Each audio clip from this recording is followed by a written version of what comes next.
Salve Maria! Começamos então damos continuidade então ao nosso curso dos dogmas marianos. Hoje falamos da virgindade perpétua. Começamos então com uma oração. Em nome do Pai, do Filho e do Espírito Santo. Amém. Imaculada Conceição, Virgem Maria, minha Mãe, vive em mim, age em mim, fala em mim e através de mim. Pensa os teus pensamentos na minha mente. Ama através do meu coração. Dá-me os teus sentimentos e disposições. Ensina-me a seguir Jesus.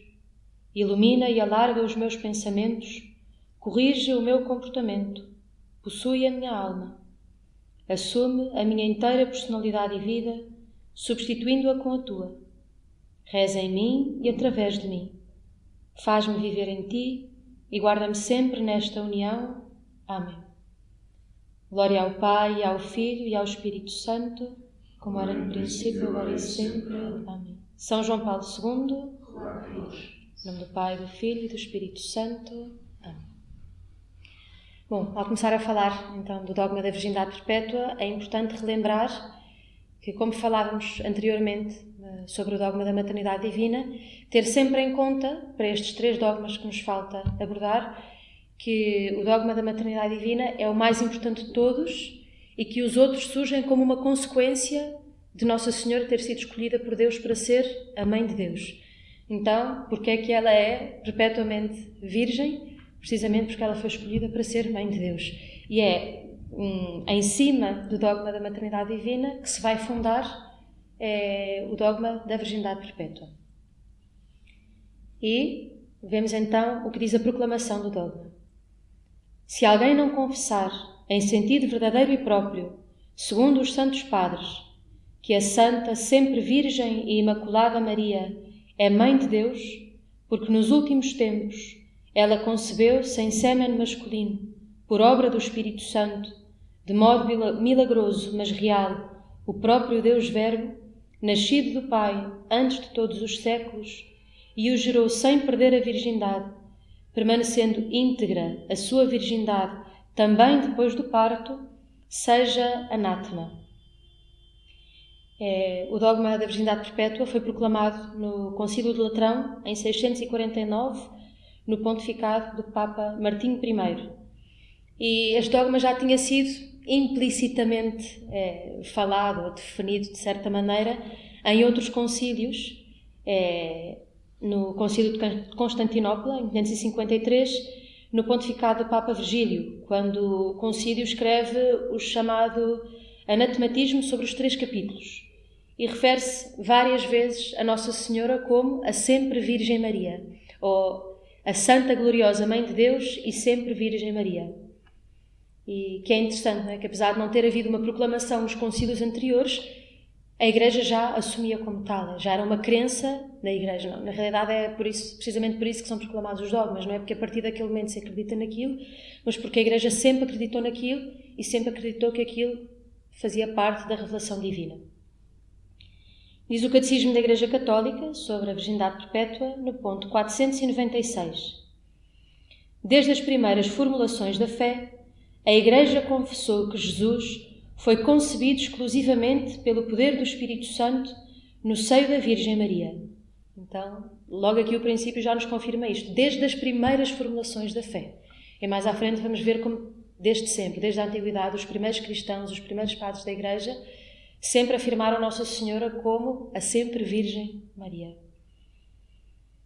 Afirmando também o aspecto corporal deste evento. Jesus foi concebido do Espírito Santo sem sêmen.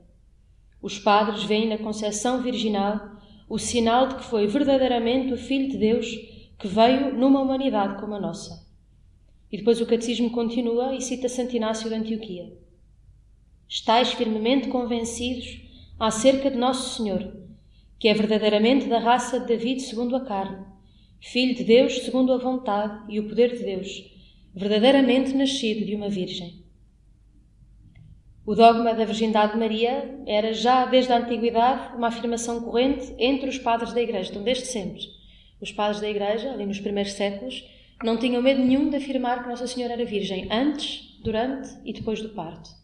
Então, sempre foi uma coisa certa e clara para a Igreja.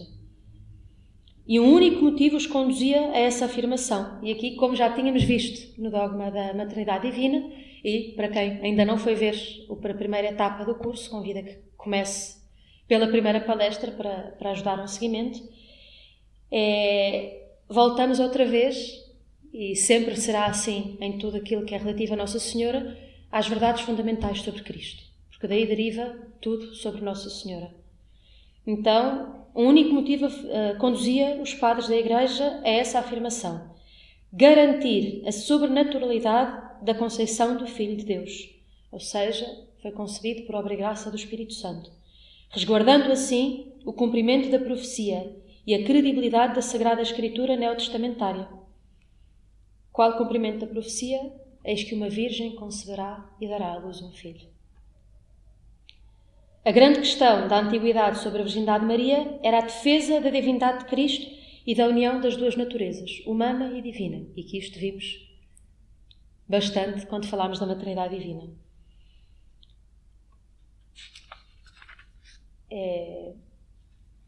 Tal como vimos no vídeo sobre a maternidade, muitas vezes a proclamação do dogma está associada ao combate contra algumas heresias que, por algum motivo, não acreditavam naquilo que a Igreja acreditava. Muitas vezes, como dizíamos antes também, do desejo de acertar, pois erravam muito, não é?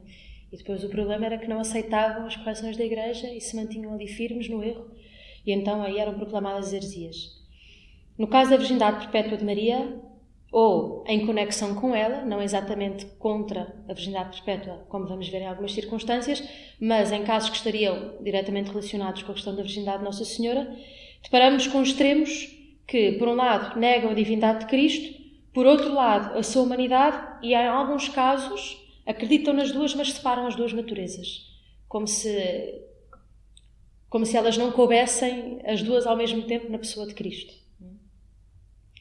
Então vão reparar que algumas destas heresias vão ser repetidas em relação àquelas que falávamos na maternidade divina, mas que acabaram por se repetir durante muitos anos, mesmo depois da proclamação dos dogmas. Então voltamos a encontrá-las aqui nas controvérsias sobre a virgindade perpétua.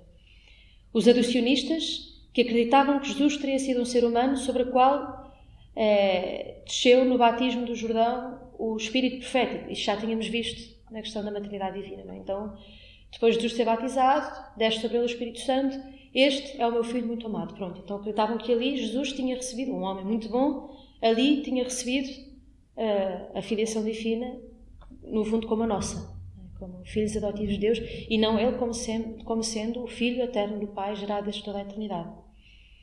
Portanto, afirmavam que Maria teria dado à luz um ser puramente humano, e não Deus. E por isso a concepção não poderia ter sido virginal, porque se não era Deus, então teria que ter sido concebido como qualquer outro homem.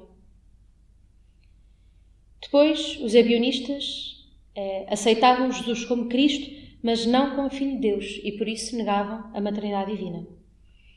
E Santo Irineu escreveu a respeito deles, sim, com alguma firmeza, em que dizia: são tontos os ebionistas, que não admitem a união de Deus e do homem, mediante a fé em sua alma, e continuam no velho fermento da geração, não querendo escutar que o Espírito Santo desceu sobre Maria, e o poder do Altíssimo a cobriu, razão pela qual o que foi nela gerado é santo e filho do Altíssimo.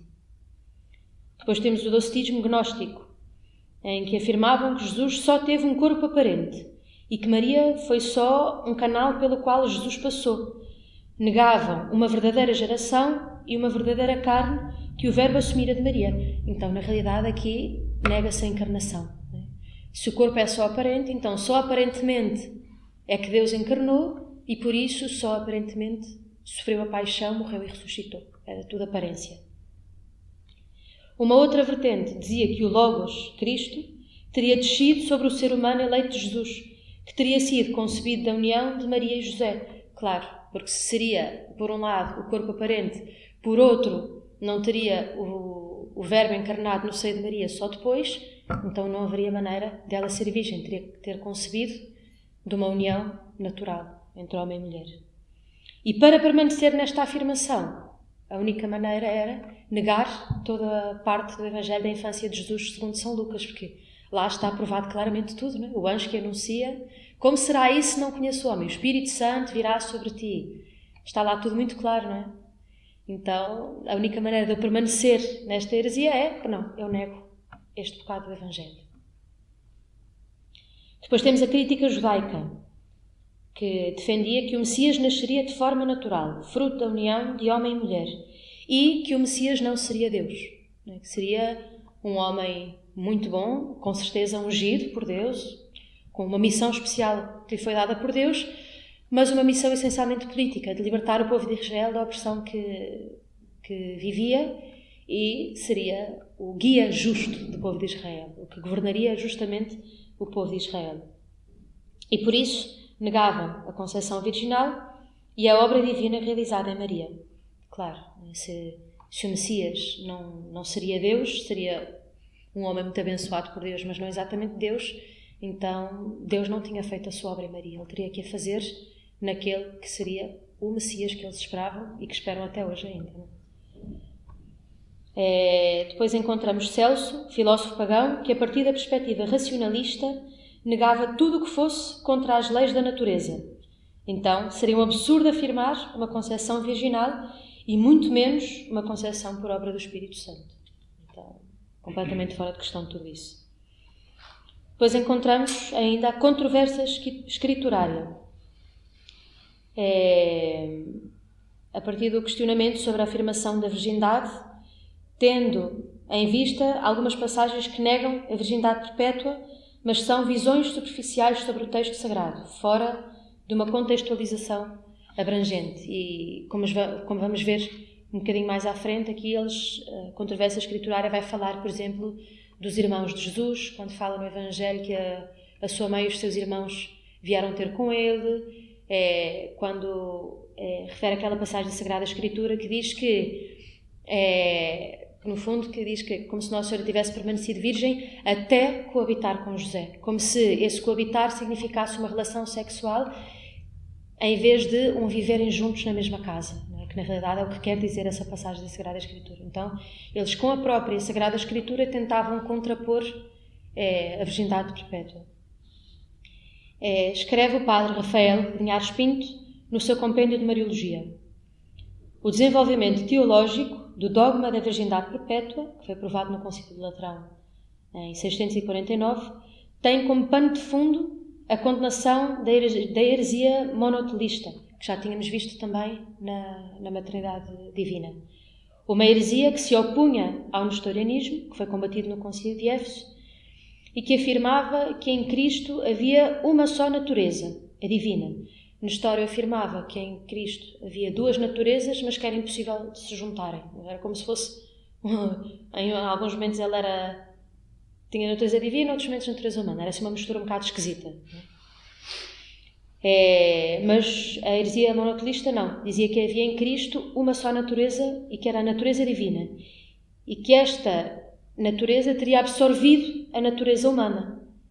O Concílio de Calcedónia, em 451... definiu que em Cristo havia duas naturezas unidas, a humana e a divina, subsistindo na mesma pessoa do Verbo. E é aqui onde usamos o termo da união hipostática.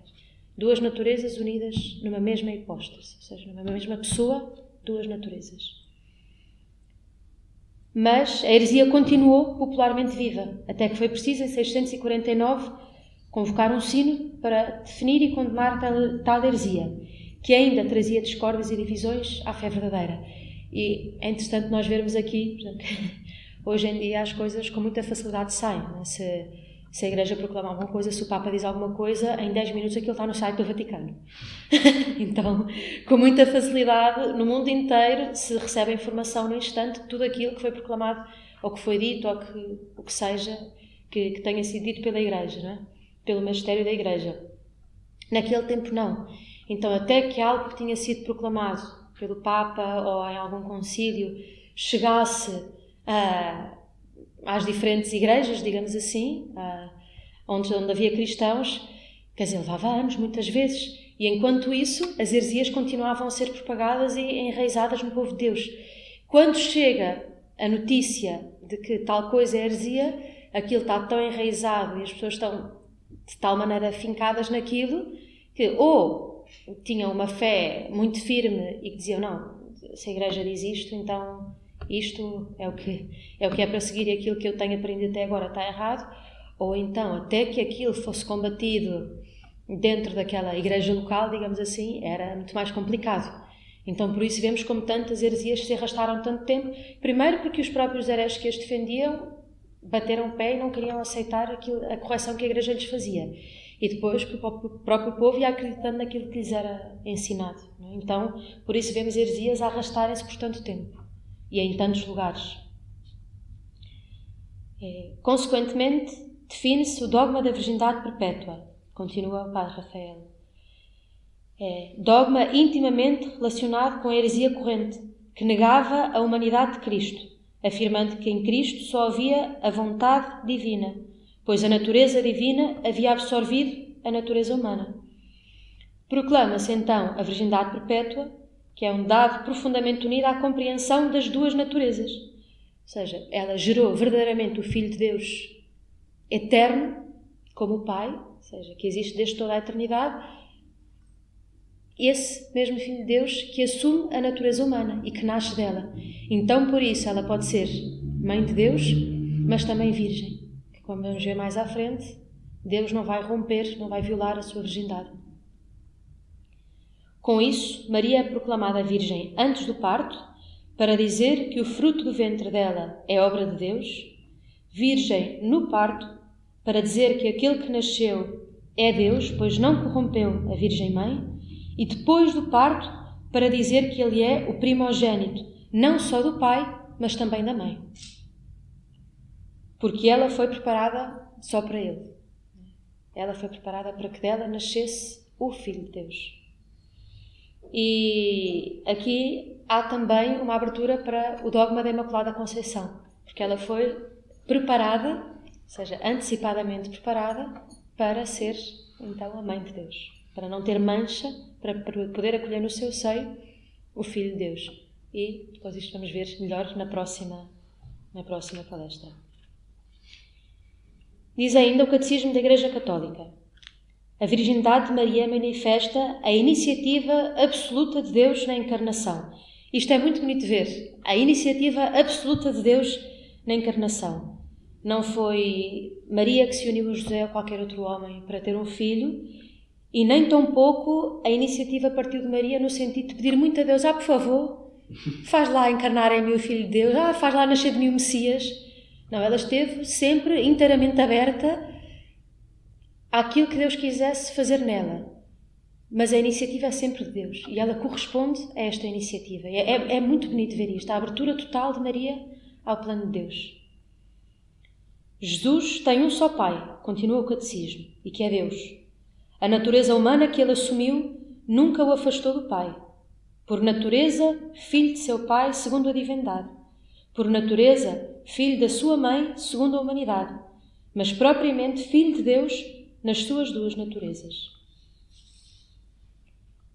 E o termo usado, o termo grego que é usado para a sempre Virgem Maria é ai partendes, e que designa o privilégio com que Maria foi agraciada para manifestar a glória de Deus. Então vemos aqui outra vez que é a graça de Deus, a obra de Deus a atuar, todo o poder de Deus a atuar em Maria e não o mérito dela.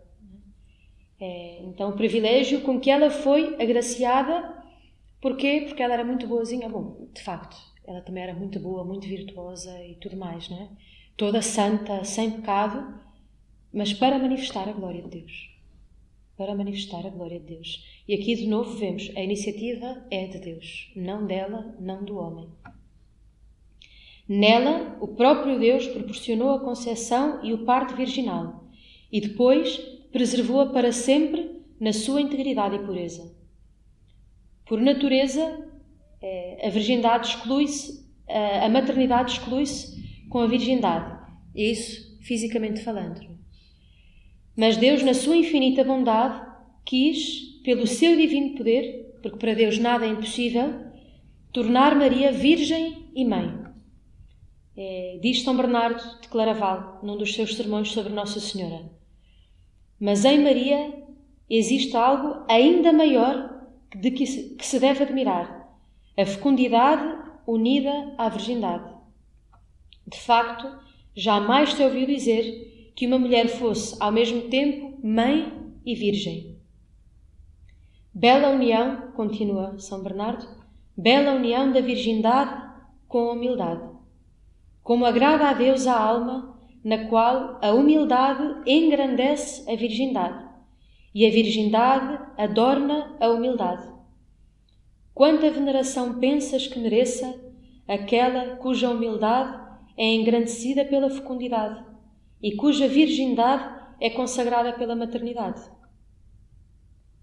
E é muito bonito também vermos como o termo virgem aparece no decorrer da história da Igreja quase como um nome próprio de Maria. Tantas vezes nos referimos a ela como a Virgem Maria, a Virgem Mãe de Deus, a Santa Virgem Maria. E nos países de idioma espanhol, por exemplo, referem-se muito a Nossa Senhora como La Virgen, e sem dizer mais nada, não? É só La Virgen. Então parece quase que é um nome próprio dela, não é? Algo que já é tão próprio dela que usamos quase como nome próprio dela. Encontramos este termo também no credo niceno-constantinopolitano: e encarnou pelo Espírito Santo no seio da Virgem Maria e se fez homem. E ainda na antiquíssima oração do Subtum Presidium: à vossa proteção recorremos, Santa Mãe de Deus. Então lá está, em primeiro lugar, Santa Mãe de Deus, e depois, mais à frente, livrai-nos sempre de todos os perigos, ó Virgem gloriosa e bendita.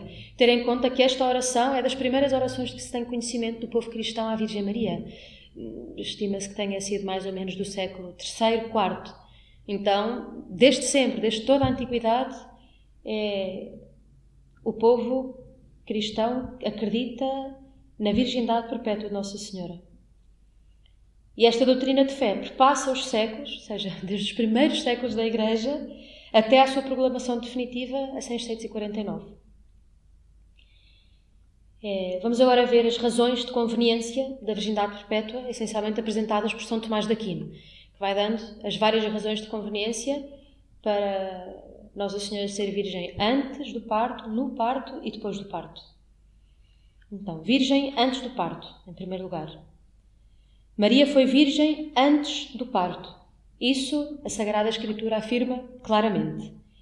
Em Lucas e Mateus, eles são bastante explícitos em dizer que o anjo foi enviado a uma virgem chamada Maria.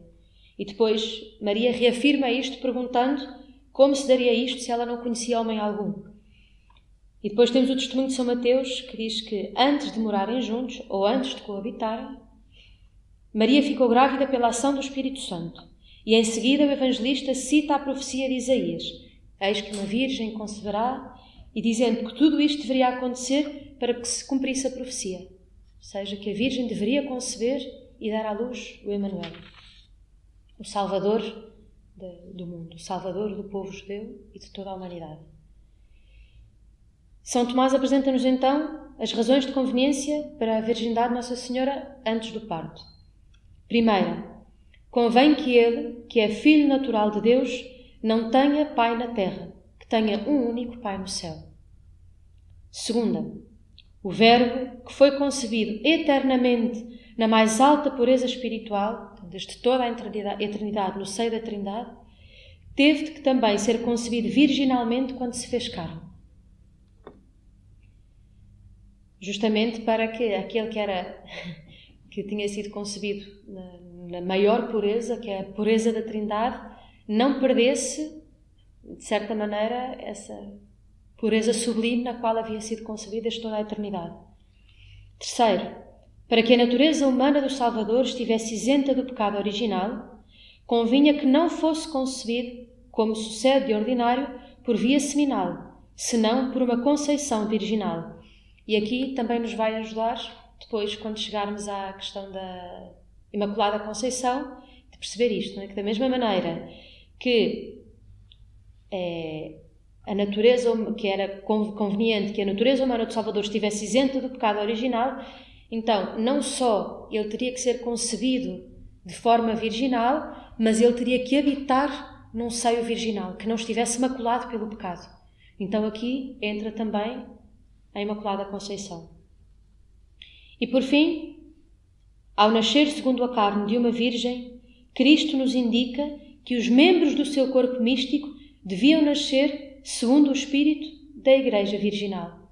E Maria é o mais eminente membro da Igreja, como nos diz o Concílio Vaticano II, e o seu modelo. Então, por isso, ela precisava ser virgem para que também a Igreja fosse virgem, santa e imaculada. Depois, virgindade no parto. Tendo em vista as passagens da Sagrada Escritura que nos permitem refletir sobre a virgindade do parto, no parto vemos as seguintes. Em Gênesis 3,16, que nos remete à condenação de Eva, que depois do pecado original haveria de sofrer as dores do parto. Um dos castigos pelo pecado seria o sentir dor, e no caso da mulher, o sentir dor para dar à luz. Portanto, Maria, não possuindo a mancha do pecado, lembrando que aqui já, depois de ter sido aprovado tudo isto, então já era mais fácil todo este raciocínio de São Tomás, não é? Maria, não possuindo a mancha do pecado, não sofreria tais danos consequentes do momento do nascimento. Dessa forma, assim como ela não foi ferida na sua virgindade, na concepção, também não teria sido no nascimento. Peço desculpa, isto aqui não foi exatamente São Tomás que disse, né? Que no tempo de São Tomás não tinha sido ainda aprovada a Imaculada Conceição. Isto é já posterior a São Tomás. As conveniências de São Tomás vamos vê-las depois. Em Lucas, capítulo 2, versículo 7, o texto diz que, ao dar à luz o menino, a mãe o enrolou em faixas e o colocou na manjedoura. Esta passagem mostra que Maria ficou isenta das dores e indisposições do parto, sinal que teve capacidade de cuidar ela própria da criança após o parto.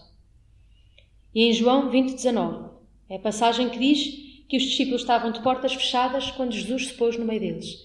Então, da mesma maneira que depois da ressurreição, Jesus pôde entrar onde se encontravam os discípulos sem precisar de entrar pelas portas ou janelas, então, no parto, ele poderia, sem problema, sendo Deus, ter saído de Maria sem romper a sua virgindade, da mesma maneira que entrou e saiu da sala do cenáculo.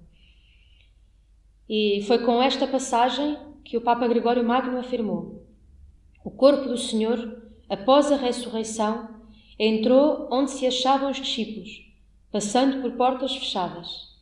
Esse mesmo corpo, que ao nascer saiu do seio fechado, manifestam-se aos olhos dos homens. Não é para se admirar que o Senhor, ressuscitado para viver eternamente, tenha atravessado as portas fechadas, visto que para morrer ele veio através de nós do seio fechado da Virgem.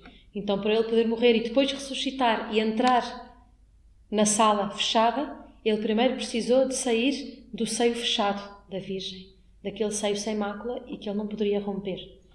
E é muito bonito ver como a fé e a sabedoria popular do povo, também na sua linguagem, vai afirmando isto ao longo do tempo. Temos aquela canção de Natal muito antiga que se canta muito em Portugal, em que ela vai dizer: ai, o menino que nasceu, ai da Virgem cheia de graça, entrou e saiu por ela como o sol pela vidraça.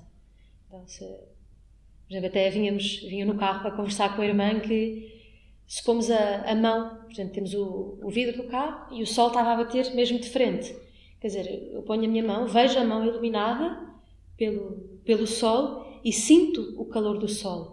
Mas a entrada do sol pelo vidro não rompe o vidro, mas, no entanto, a luz passa e o calor passa sem romper, sem estragar o vidro. Então, da mesma maneira, Cristo entra e sai de Maria sem romper a sua virgindade. Verdadeiramente entra e verdadeiramente sai sem romper a sua virgindade. E agora sim, as razões de conveniência de São Tomás para a virgindade no parto. Primeira, o Verbo, que foi certamente concebido e que procede do Pai sem nenhuma corrupção, devia, ao fazer-se carne, nascer de uma mãe virgem, conservando a sua virgindade. Segunda, o que vem para tirar toda a corrupção, ao nascer, não deveria destruir a virgindade daquela que lhe deu a vida. Terceira, o que nos ordena honrar pai e mãe, se obrigava a si mesmo a não diminuir ao nascer a honra da sua Santa Mãe. Vamos então ver agora Nossa Senhora como Virgem depois do parto. Maria permanece virgem depois do parto, e essa verdade de fé é constatada pela tradição e pelo desenvolvimento teológico e exegético, em que chegamos à conclusão de que Maria não teve outros filhos além de Jesus. E aqui vemos como muitas vezes a problemática da virgindade de Nossa Senhora depois do parto está precisamente em más interpretações da Sagrada Escritura. Muitas vezes em tentar fazer uma interpretação pessoal, sem ser à luz do magistério da Igreja, e depois dá problema sério, não é? Quando tento interpretar particularmente naquilo que eu acho, naquilo que eu quero da Sagrada Escritura, há sempre problema. E São Tomás apresenta então as razões de conveniência, e ao apresentá-las opõe-se firmemente a Elvídio, apoiando-se muito em São Jerónimo também, que defendia, Elvídio era um leigo nos primeiros séculos da Igreja, e que escreve um opúsculo em que defende que a menção nos Evangelhos de irmãos e irmãos de Jesus era a prova de que Maria teve outros filhos depois dele, e baseava a sua opinião nos escritos de Tertuliano e Vitorino, e afirmava que a virgindade era inferior ao estado de vida matrimonial. Então apresenta São Tomás 4 razões de conveniência. A primeira, o erro de Elvídio, diz ele, atenta contra a dignidade de Cristo, porque do mesmo modo como ele é, desde toda a eternidade, o Filho único de Deus, convinha que ele fosse, no tempo, o Filho único de Maria. Segunda, este erro é uma ofensa ao Espírito Santo, que santificou para sempre o seio virginal de Maria. Terceiro, este eu acho muito bonito, é também diminuir gravemente a dignidade e a santidade da Mãe de Deus, que pareceria muito ingrata se ela não se tivesse contentado com um tal filho. Como se não lhe bastasse ser mãe do Filho de Deus para querer algo mais. E, sendo mãe do Filho de Deus, seria mãe da humanidade inteira. Então, o que é que ela quereria mais? Não é? Seria uma grande ingratidão para com Deus dizer que queria mais do que isso. Há algo mais para além disso. Quarta, enfim, como diz também Bossuet, São José teria interferido neste desígnio e teria faltado após o nascimento tão milagroso. Teria sido um sacrilégio indigno dele. A Sagrada Escritura diz claramente que José era um homem justo, que quer dizer que era um homem santo. Uma profanação indigna do próprio Jesus Cristo. Os irmãos de Jesus, mencionados no Evangelho, e São Tiago, constantemente é chamado de irmão do Senhor, não eram mais do que parentes, como se falava naquele tempo, e a santa tradição jamais entendeu de outra forma. O vocábulo que é usado para dizer os irmãos, que em toda a Sagrada Escritura muitas vezes se define irmão, irmão, irmão, não quer dizer exatamente em si irmão. Podem ser outros parentes. Por exemplo, Abraão e Ló, se não me estou a enganar os nomes, são chamados de irmão, mas eram tio e sobrinho. Então, quer dizer, desde o princípio, desde os primeiros livros da Sagrada Escritura, vemos isto. Na linguagem daquele tempo, um irmão era um parente muito próximo. Podia ser realmente irmão ou podia ser outros parentes, essencialmente sobrinhos, primos.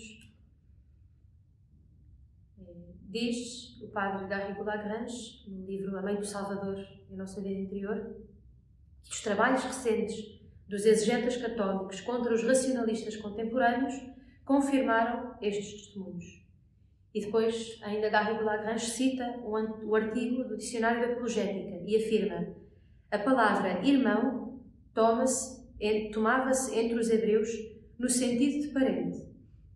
Em geral, era primo, sobrinho, etc. Os que trazem o nome de irmãos de Jesus, São Tiago, José, Simão e Judas, cuja mãe era uma Maria distinta da Santíssima Virgem, sua irmã ou cunhada, mulher de Cleófas ou Alfeu. Então vemos como, de facto, são parentes de Jesus, mas não seus irmãos. Seriam primos, algo assim, do estilo. Parentes muito próximos. E acrescentamos, por fim, já perto de terminar, ainda algumas razões de conveniência. Em primeiro, representa Cristo como o novo Adão. Convinha que Maria não gerasse outros filhos, pois ela é a mãe do novo Adão, escolhida e consagrada por ele mesmo para fazer parte da obra da nova criação. Ela, para cumprir em si a missão de gerar o patriarca da nova humanidade, não poderia gerar outros filhos no seu ventre, pois assim como Deus preparou um lugar, o paraíso, para o homem, que era Adão, para Adão habitar, e como também Deus criou um só homem, Adão, Maria, que foi o lugar preparado, o paraíso terrestre, gerou um só filho, o novo Adão, que por força divina veio nela habitar, de novo, por força divina, não por mérito dela, não pela natureza. Assim como Adão foi o unigênito do paraíso, Jesus foi também o unigênito de Maria. E naquele paraíso terrestre que é o seio de Maria, não voltou a habitar ninguém mais, senão o próprio Cristo. São Luís de Montfort, em alguns capítulos do tratado, fala muito de Nossa Senhora como o paraíso terrestre, onde só o próprio Cristo pode entrar. O jardim selado, a fonte cerrada.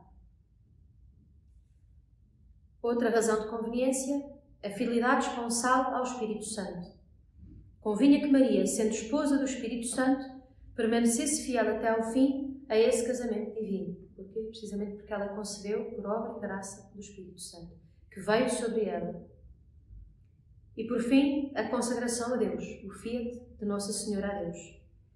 Convinha que Maria, tendo sido preservada e escolhida desde toda a eternidade e consagrando-se toda a Deus pelo seu fiat, permanecesse fiel à sua consagração de dedicação à vontade de Deus, de procurar dedicar por completo a sua vida ao Senhor e àquilo que dela pedisse o Senhor. E por fim, acho que é ainda importante recordar aquilo que a tradição histórica nos ensina e acredita que Maria teria feito um voto de virgindade. E então, que se teria consagrado na infância totalmente a Deus. E esta crença também vem desde o início da Igreja, vem desde os primeiros séculos. E é afirmada pelos santos padres. E muitos padres da Igreja afirmavam também que o próprio São José também teria feito um voto de consagração, um voto de virgindade e de consagração a Deus, então que os dois juntos, no seu casamento, decidiram manter esse voto de entregarem e dedicarem totalmente as suas vidas ao Senhor. E dizia São Bernardo, portanto, Deus deu à Virgem a maternidade, depois de haver-lhe inspirado o voto de virgindade e privilegiá-la com o mérito da humildade. Então, como que o próprio Deus lhe inspira este desejo de ser toda de Deus, na integridade do seu ser, corpo e alma, e não rompe o desejo que coloca no seu coração. Então, Deus permite que ela permaneça sempre virgem. E por fim, leio uma citação do compêndio de Mariologia do Padre Rafael Linhares Pinto, em que diz: a virgindade de Maria, no que se refere à preservação da sua pureza, é um grande sinal de maturidade afetiva, em que ela, pura, de corpo, alma e espírito, pôde abrir-se a uma grande obra de alteridade, sendo capaz de manifestar em si um grande abandono. Isto é muito interessante, porque uma pessoa que não seja pura não se consegue dedicar totalmente a outro, que não tenha uma pureza de coração, não se consegue entregar por completo ao outro. Bem-aventurados os puros de coração, porque verão a Deus. Precisamente porque existe uma pureza no coração, a pessoa é capaz de ver Deus em tudo e por isso é capaz de se entregar e de receber. Porque é capaz de encontrar Deus em tudo, em todos, em cada circunstância. A virgindade de Maria não é só um sinal de pureza, mas também um sinal da omnipotência divina e da liberdade humana, que permite que Deus faça grandes coisas na sua vida. Por isso, quando falamos da virgindade perpétua, isto aqui é fundamental percebermos, não estamos a exaltar a força ou a potência humana e a liberdade de Deus conceder tal coisa, mas estamos a refletir no inverso, a força e a omnipotência de Deus, que tudo pode, para Deus nada é impossível, e a liberdade humana de conceder que a graça divina possa realizar tão grande obra. Faça-se em mim segundo a vossa palavra. A força do Altíssimo virá sobre ti. Então, tudo será fruto do poder e da graça de Deus. Então aqui está o poder e a força de Deus, e Nossa Senhora responde, e é isso que todos nós somos convidados a responder: eis aqui a escrava do Senhor, faça-se em mim segundo a vossa palavra. A liberdade humana que se abre à graça e ao poder de Deus para que possa atuar em nós. Com isso, também percebemos a tão grande obra de santidade que Cristo nos propõe, concedendo-nos a capacidade de nos tornar templos do Espírito Santo, para que a obra de perfeição possa ser realizada de dentro para fora, para que, unidos numa relação esponsal com Cristo no Espírito Santo, possamos assim ser chamados verdadeiros filhos de Deus, pela identificação com o Filho unigênito. Então, acho que há sempre, ao estudar os dogmas marianos, há sempre algo que este dogma nos mostra daquilo que nós deveremos trabalhar, ou daquilo que Deus nos chama a ser. Então, neste caso, através do dogma da virgindade perpétua, perceber o poder de Deus que vem sobre nós, que nós devemos abrir-nos à graça, e que essa graça de Deus que nos inunda, essa habitação da Trindade, é que faz brotar de nós a santidade, não é? Que é o próprio Deus que santifica, da mesma maneira que santificou a Virgem Maria, não só no seu corpo, mas na sua alma, na integridade de todo o seu ser. Não é? Então, o próprio Deus, no seu poder, na sua omnipotência, quer vir sobre nós, e nós, na nossa liberdade, devemos abrir-nos a essa graça e deixar-nos transformar, santificar e purificar pelo próprio Deus.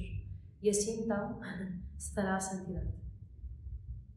Ficamos então por aqui. O próximo dogma a ser tratado será da Imaculada Conceição e depois, por último, a Assunção ao céu. Glória ao Pai, ao Filho e ao Espírito Santo, como era no princípio, agora e sempre. Amém. Em nome do Pai, do Filho e do Espírito Santo. Amém.